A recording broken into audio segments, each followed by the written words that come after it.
با سلام و درود و عرض ادب و احترام خدمت دوستان. بچه‌ها خیلی خستم، نمیدونم 4 صبح تازه از آموزش حضوری و خصوصی تموم شدیم، در 12 کار میکنم مجموع بندازیم شب.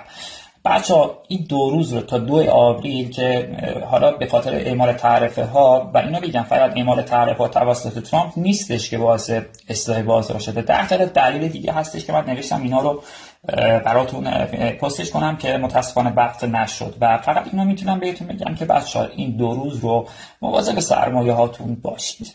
به هر دلیلی شده به هر رقمی شده مواظب سرمایه‌تون باشید تا ببینیم چه اتفاقاتی میفته و مجددا انشالله وارد پوزیشن ها و خیلی چیزای دیگه همون بشین. خیلی خطریه، مواظب باشید. موفق و مؤید باشید. بچه اینا بگم شاید احتمال داره هیچ چیزی نشه، ولی بیشتر اساتید گفتن این روز رو 10 برابر بیشتر از نوسان فدرال رزرو پیش بینی کردن.